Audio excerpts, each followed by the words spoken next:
ముందుగా నాకు జన్మ కారణమైన నా తల్లిదండ్రులకు, అలాగే ఈ విశ్వానికి ధ్యానాన్ని, జ్ఞానాన్ని అందించినటువంటి పత్రిజీ దంపతులకు, అలాగే నాకు నిరంతరం జ్ఞానం, ధ్యానం బోధిస్తున్న తటవర్తి దంపతులకు నా హృదయపూర్వక ఆత్మాభివందనములు. అలాగే జూమ్ నిర్వహిస్తున్న సునీతామోహన్ దంపతులకు, జూమ్లో ఉన్న మీ అందరికీ కూడా నా ధన్యవాదాలండి.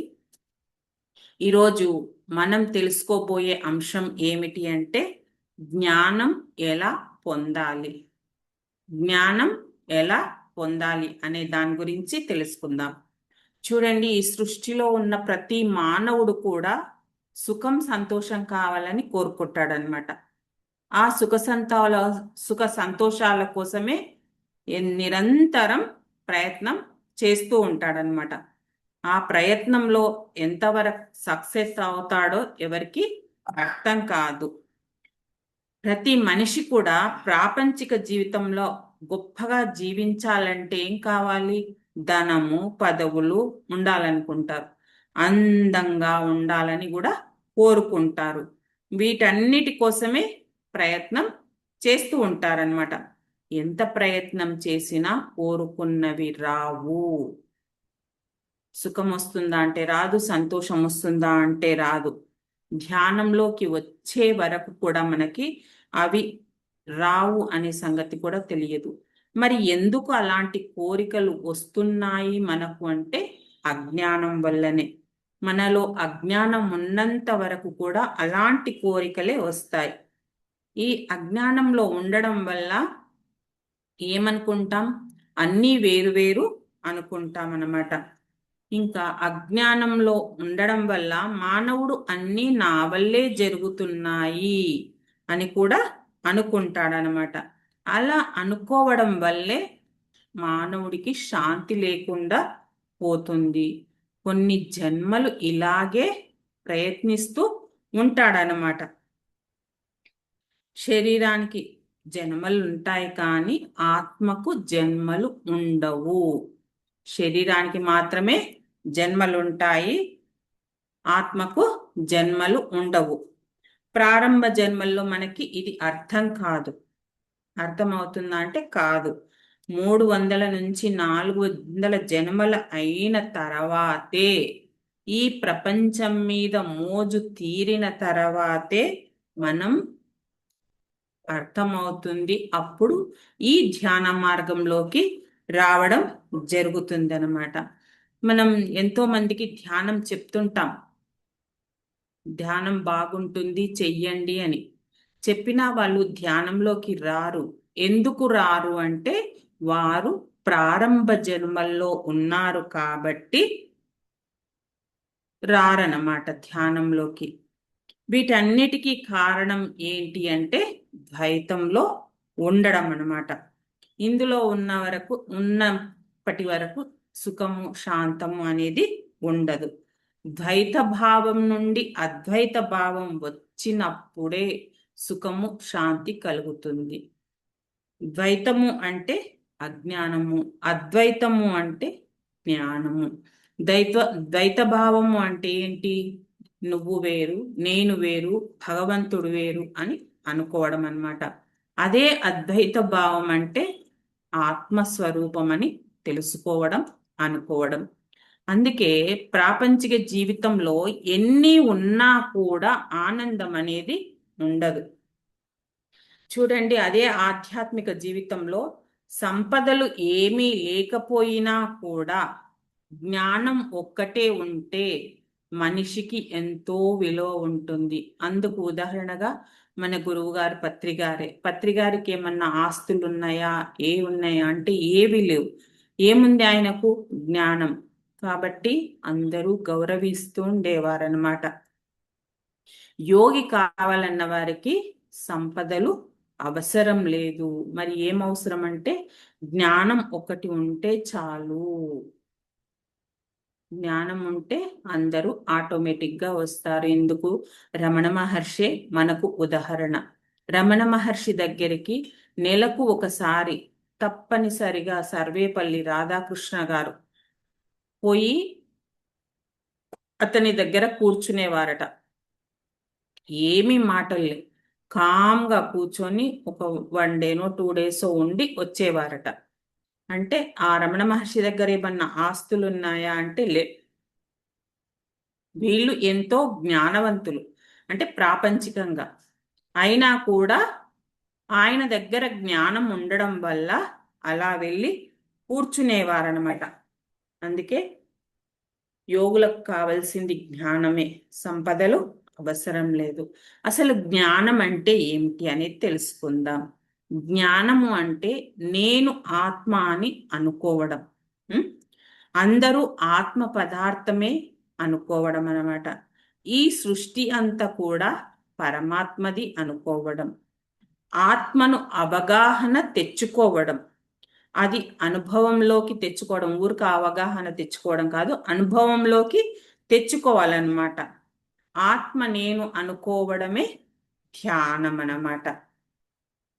ఆత్మే పరమాత్మ అని తెలుసుకోవడం విజ్ఞానం. ఇవన్నీ తెలుసుకొని ఆచరణలో పెట్టుకోవడమే బ్రహ్మజ్ఞానం. ఏవన్నీ ఆత్మను తెలుసుకోవడం, ఆత్మ పదార్థం గురించి తెలుసుకోవడం, ఇవన్నీ కూడా తెలుసుకొని ఆచరణలో పెట్టుకున్నప్పుడే మనకు బ్రహ్మజ్ఞానం వస్తుందన్నమాట. మనకి 3 రకాల శరీరాలు ఉన్నాయి. ఏంటి? స్థూల శరీరము, సూక్ష్మ శరీరము, కారణ శరీరము. ఈ 3 శరీరాలు ఉన్నాయన్నమాట. ఆత్మలోంచి జ్ఞానం మొదట ఎక్కడొస్తుంది అంటే కారణ శరీరంలోకి వస్తుంది. మనకు 3 శరీరాలు ఉన్నాయి అన్నాం కదా. ఆత్మలో ఉన్న జ్ఞానము మొదట కారణ శరీరంలోకి వస్తుంది. కారణ శరీరంలో నుంచి సూక్ష్మ శరీరంలోకి వస్తుంది. ఆ సూక్ష్మ శరీరంలో నుంచి ఇంకెక్కడికి వస్తుంది? స్థూల శరీరంలోకి వస్తుంది. చివరికి ఈ ఫిజికల్ బాడీ లోపలికి వస్తుంది అనమాట. ఈ స్థూల శరీరంలో మనం పొందిన జ్ఞానం వ్యక్తపరుస్తూ ఉంటామన్నమాట. కానీ ప్రాపంచిక విషయాలలో ఉండడం వల్ల, ఈ ప్రాపంచిక విషయాల్లో పడిపోవడం వల్ల ఆ జ్ఞానాన్ని మనం మర్చిపోతున్నాం అన్నమాట. మన దగ్గర ఎంతో అనంతమైన జ్ఞానం ఉంది. ఈ ప్రాపంచికంలో పడిపోవడం వల్ల ఏమవుతుంది? ఆ అనంత జ్ఞానం పరిమిత జ్ఞానంగా మారిపోతుంది అన్నమాట. ఈ పరిమిత జ్ఞానం వల్ల ఏమవుతుంది? దుఃఖం కలుగుతుంది. మరి ఈ ధ్యాన మార్గంలోకి వచ్చాకనే, ధ్యానం చేసి జ్ఞానం పొందిన తర్వాతే ఈ పరిమిత జ్ఞానాన్ని అనంత జ్ఞానంగా మనం మార్చుకుంటామన్నమాట. ఆ విధంగా వచ్చినప్పుడే మనం జ్ఞాన స్వరూపం అవుతామన్నమాట. ఎప్పుడైతే ఈ ప్రాపంచికంలో అడుగు పెట్టాక ఈ జ్ఞానం తగ్గిపోతుంది అన్నమాట. ఎప్పుడైతే మళ్ళీ ధ్యానంలోకి అడుగు పెడతామో అప్పుడు జ్ఞానం పెంచుకుంటుంది. అందుకే మనిషి విలువ ఎప్పుడు జ్ఞానాన్ని బట్టే తెలుస్తుంది. అందుకే ధ్యానం చేసే వాళ్ళు ఎటువంటి జాగ్రత్తలు తీసుకోవాలి అనేది తెలుసుకుందాం. మనం దేనికోసం ధ్యానం చేస్తున్నాం, దేనికోసం ఈ ధ్యానాన్ని ప్రారంభించాం అనేది నిరంతరం తెలుసుకుంటూ ఉండాలి. ధ్యానంలోకి వచ్చాక ముఖ్యంగా తెలుసుకోవలసిన విషయం ఏమిటంటే, మనం ఎక్కడి నుంచి వచ్చాం అంటే పూర్ణాత్మ నుంచి వచ్చాం. మరి ఎక్కడికి వెళ్ళాలి అంటే మన సొంత స్థలమైన సత్యలోకానికి వెళ్ళాలి. మరి వెళ్ళడానికి మార్గం ఏమిటి అంటే ధ్యానం ఒకటి అనేది తెలుసుకోవాలన్నమాట. ఇహలోక జ్ఞానమే కాకుండా పరలోక జ్ఞానం తెలుసుకోవాలంటే మనకు సాధన చాలా చాలా అవసరం అన్నమాట. మనం సాధన చేయాలి, చేస్తూ ఉండాలి. మానవుని యొక్క కర్తవ్యం ఏమిటి అంటే సాధనే అన్నమాట. ఎప్పుడూ కూడా మన కర్తవ్యాన్ని మర్చిపోకూడదు. ఇక పరమాత్మను చేరుకోవాలనే నిరంతర తపన ఉండాలి. ఆ పరమాత్మను చేరుకోవాలనే నిరంతర తపన ఉండాలి అనమాట. మనం ఏ విషయం మర్చిపోయినా సరే ధ్యానం మాత్రం మర్చిపోకూడదు. ఒకవేళ మనం ధ్యానం మర్చిపోయామనుకోండి, ప్రాపంచిక విషయాలలో ఉన్నట్టు. కానీ మనం ధ్యానం మరిచిపోకుండా ఉండాలి. ఉన్నప్పుడే పరమాత్మ మీద మనకు శ్రద్ధ ఉన్నట్టు. ఈ శ్రద్ధ గురించి మనం ఒక చిన్న ఉదాహరణ చెప్పుకుందాం. ఏంటి అంటే, నచికేతుడు అనే ఒక అబ్బాయి ఉమ్, యమరరా యమధర్మరాజు దగ్గరికి వెళ్ళి ఆత్మజ్ఞానం బోధించమని అడుగుతాడనమాట. కావాలి నాకు ఆత్మజ్ఞానం చెప్పండి అని. కానీ అప్పుడు యమధర్మరాజు ఏం చేస్తాడంటే, ఆ అబ్బాయిని పరీక్షించదలిచి ఆ అబ్బాయికి ఎన్నో ఆశలు పెడతాడు. సంపదలు ఇస్తా అంటాడు, ఆయుష్ ఇస్తా అంటాడు, ఎన్నో భోగాలు కల్పిస్తాను అంటాడు, స్వర్గ సుఖాలు ఇస్తా అంటాడు. ఎన్ని ఇస్తా అన్నా కూడా ఆ ఒక 8 సంవత్సరాల బాలుడు అనమాట. ఆ బాలుడు ఆ అబ్బాయి నాకు ఆత్మజ్ఞానం తప్ప ఇక ఏది వద్దు అని చాలా పట్టుబడతాడు. ఎన్నో ఆశలు పెట్టినా దేనికి ఒప్పుకోడు. నాకు కావలసింది ఆత్మజ్ఞానమే. ఆత్మజ్ఞానం మీద అంత ఆసక్తి ఉండాలి మనకు కూడా. ఆ నచికేతుడికి ఎంత ఉందో అంత ఆసక్తి మనకు ఉండాలి. కానీ మనమేం చేస్తున్నాం? ఆ ఆత్మజ్ఞానం వదిలేసి ధ్యానాన్ని ఏంటికి ఉపయోగిస్తున్నాం? శరీర ఆరోగ్యం కోసం, ఆనందం కోసం ఉపయోగించుకుంటున్నాం. దాని మీదే ఆసక్తి చూపిస్తున్నాం. కానీ నచికేతుడికి ఎంత ఆత్మజ్ఞానం పొందాలని శ్రద్ధ ఉందో అలా మనకు ఉండాలి అన్నమాట. ఈ నచికేతుడి కథ కఠోపనిషత్తు అనే దాంట్లో ఉంది అన్నమాట. ఆత్మజ్ఞానం పొందడానికి చాలా చాలా చాలా చాలా శ్రద్ధ అవసరం అన్నమాట. ఈ సృష్టిలో అతి గొప్పది ఏమిటి అంటే ఆత్మజ్ఞానమే. అంతకు మించింది ఇంకా ఏది లేదు. అందుకే నచికేతుడు అదే కోరుకున్నాడు అన్నమాట.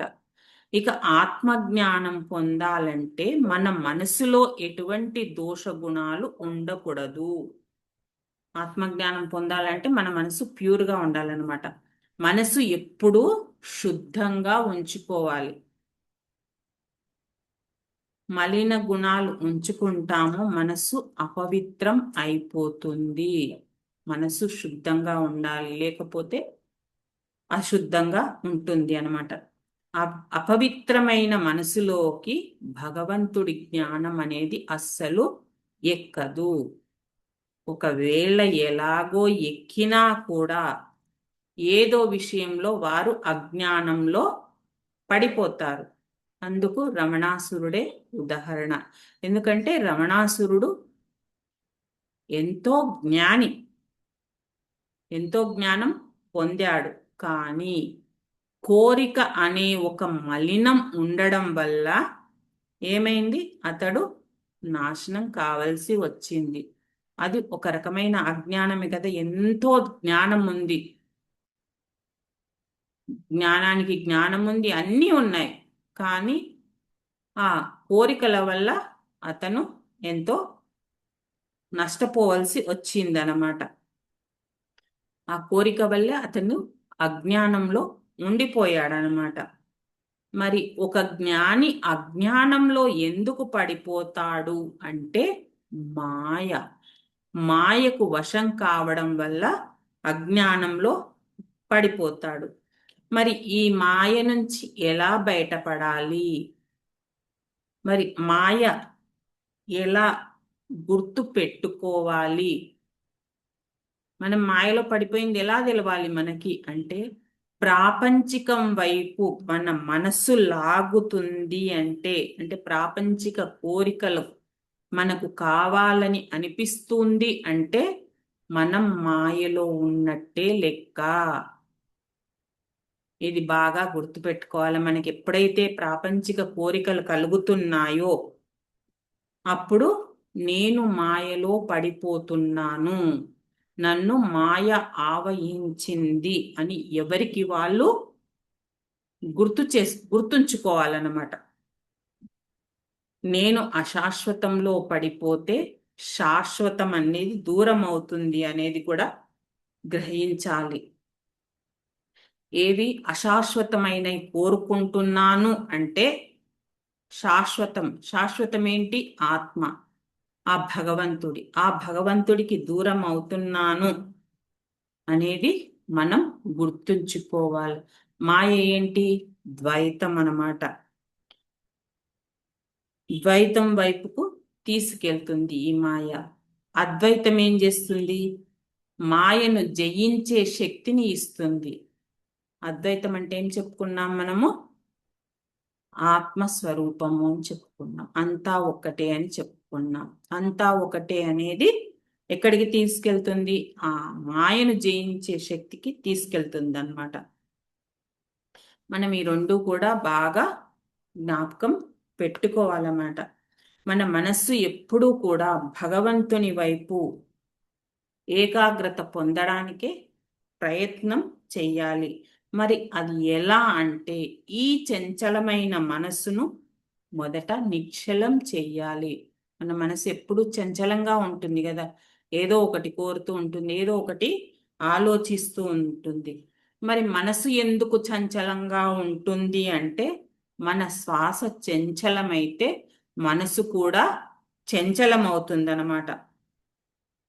మరి ఎలా శ్వాస నిశ్చలం చేయాలంటే, మనం శ్వాస మీద ధ్యాస పెట్టి ధ్యానం చేసినప్పుడు మాత్రమే ఆ శ్వాస నిశ్చల స్థితికి వస్తుందన్నమాట. అందుకే మన గురువు గారు ఏం చెప్పారు మనకు? శ్వాస మీద ధ్యాస పెట్టి ఉండమని చెప్పడం జరిగింది. దానికోసమే శ్వాస మీద ధ్యాస. ఎప్పుడైతే మనం శ్వాసను గమనిస్తూ ఉంటామో, మన శ్వాస నిశ్చల స్థితికి ఎప్పుడైతే వస్తుందో అప్పుడు ఏమవుతుంది? మనసు కూడా నిశ్చలం అవుతుంది. మనసు నిశ్చలమైనప్పుడు మన దృష్టి ఆ పరమాత్మ వైపుకు మరలుతుందన్నమాట.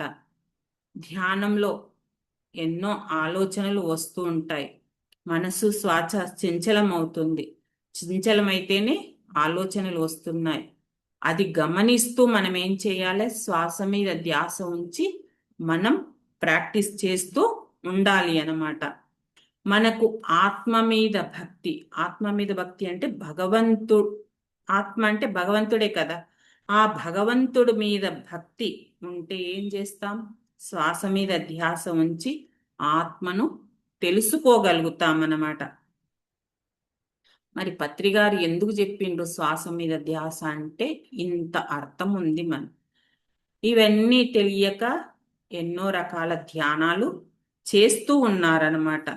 దీనివల్ల ఏమవుతుంది అంటే, మానసిక ఆనందం లభిస్తుంది, కానీ శాశ్వతమైన ఆత్మానందాన్ని పొందలేరు. ఇది బాగా గుర్తుంచుకోవాలి. శరీరం కంటే మనసు గొప్పది. మనసు కంటే మరి ఏది గొప్పది? ఆత్మ గొప్పది. మరి ఆత్మే పరమాత్మ అనే తెలుసుకోవాలి. ఆనందం అంతా కూడా ఎక్కడుంది? ఆత్మలోనే ఉంది.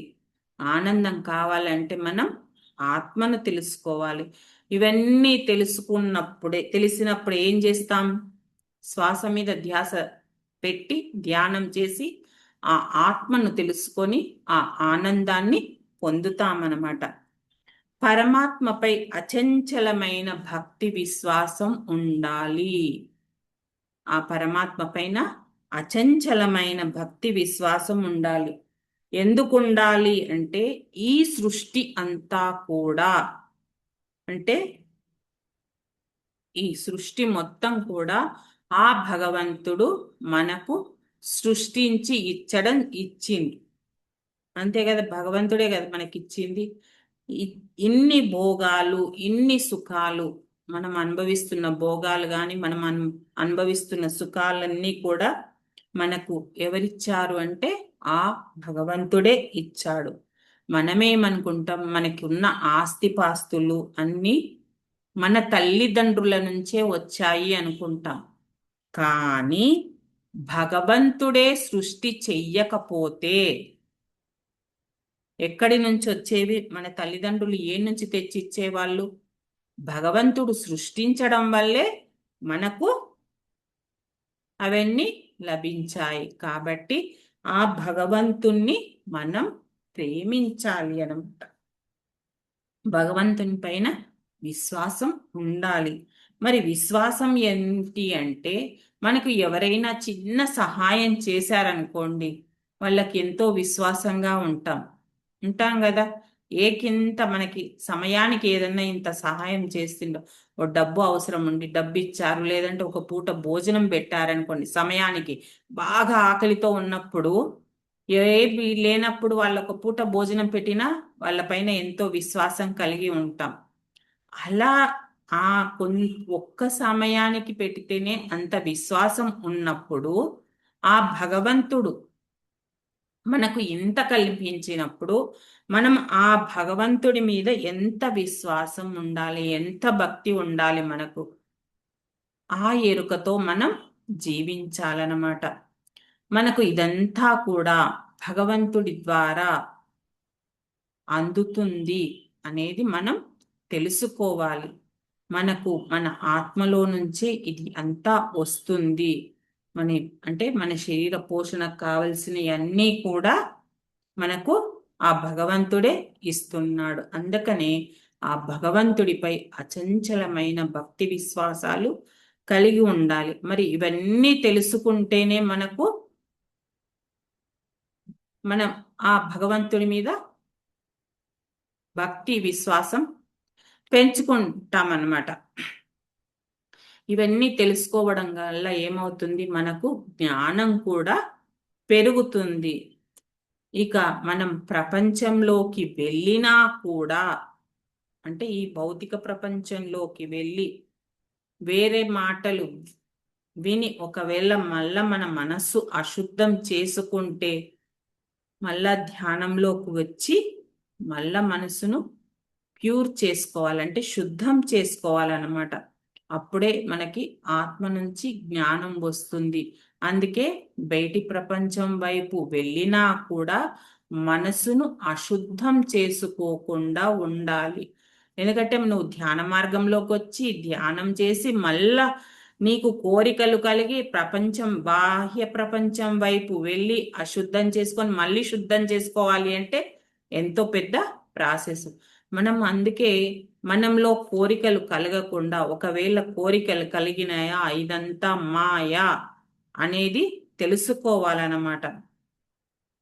ఇంకా మనం ధ్యానంలోకి వచ్చిన కొత్తలో ఏం చేస్తుంటాం, బుక్స్ ద్వారా గురువుల ద్వారా జ్ఞానం వింటూ ఉంటాం అన్నమాట. మొదట మనకేం తెలియదు కదా, మనకు ఆత్మ నుంచి జ్ఞానం అనేది రాదు. అందుకని మనకు మొదట ఇలా క్లాసులు వినడం ద్వారా, వీడియోలు ఆడియోలు వినడం ద్వారా మనకు కొంత జ్ఞానం తెలుస్తూ ఉందన్నమాట. మనం ఎంతగా సాధన చేస్తాము అంటే, సాధన బాగా చెయ్యగా మన మనస్సు శుద్ధి అయినప్పుడు ఏమవుతుంది, మనలో నుండే మనకు జ్ఞానం అందుతుంది. ఇదంతా కూడా కొందరికి అనుభవమే మన జూమ్లో. ఎందుకంటే క్లాస్ చెప్పేటప్పుడు వాళ్లకు తెలియకుండానే ఎన్నో కొన్ని మాటలు వాడుతున్నారంటే వాళ్ళకు తెలియకుండానే లోపల నుంచి జ్ఞానం వస్తుందన్నమాట. అందుకే సాధన ఎంతగా చేస్తామో, ఎంతగా పెంచుకుంటామో అప్పుడు మన లోపల నుండే మనకు జ్ఞానం అందుతుందన్నమాట. ఇంకా మనం తెలుసుకోవడం జ్ఞానము, అందరికీ చెప్పడం విజ్ఞానం. మన వరకు తెలుసుకోవడం జ్ఞానం, మనకు తెలిసిన జ్ఞానాన్ని అందరికీ పంచడం విజ్ఞానం. జ్ఞానం వచ్చిన తర్వాతే విజ్ఞానం అనేది వస్తుందన్నమాట. ఈ విజ్ఞానాన్ని అందరికీ చెప్పి అందరి చేత ఆచరింప చెయ్యాలి అన్నమాట. అప్పుడు అలా అందరూ కూడా జ్ఞానవంతులు అవుతారు. అదే మన పత్రిగారి కోరిక. మనమందరం కూడా ఆ స్థాయికి ఎదగాలి. ఓకే ఫ్రెండ్స్, మీ విలువైన సమయాన్ని ఇచ్చినందుకు మీ అందరికీ ధన్యవాదాలు. Thank you.